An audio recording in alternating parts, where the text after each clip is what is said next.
Hello everyone, welcome back to my channel Anu Telugu diaries. So ఈరోజు ఏంటంటే మిగిలిపోయిన కూరగాయలతో వంట చేస్తున్నాను. దీనికి పేరేం పెట్టలేదులేండి, ఏదైనా పేరు ఉంటే మీరే చెప్పండి.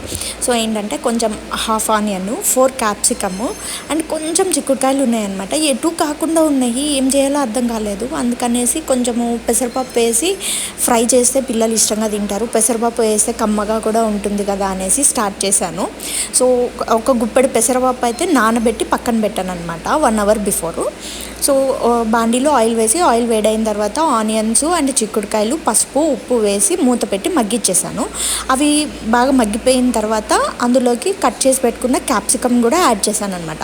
ఆ తర్వాత క్యాప్సికమ్ కూడా కొంచెం ఫ్రై అయిన తర్వాత నానబెట్టి పెట్టుకున్న పెసరపప్పు ఉంది కదా, అది కూడా వేసేసి ఒక 10 మినిట్స్ మూత పెట్టి వదిలేసాను.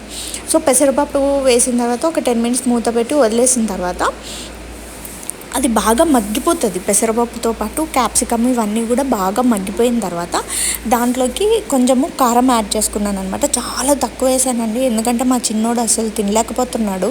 అందుకోసం అనేసి ఒక హాఫ్ టీ గ్లాసు వాటర్, కారము half tea glass water add చేసి మూత పెట్టేసి ఒక 10 మినిట్స్ వదిలేస్తే కూర అంతా డ్రైగా అయిపోతుంది. అంటే మనం వేసిన వాటర్ కూడా అదంతా అబ్జర్వ్ చేసుకుని చాలా బాగుంటుంది టేస్ట్. అయితే పెసరపప్పు కమ్మగా ఉంటుంది కాబట్టి పిల్లలు ఇష్టంగా తినేస్తారనమాట.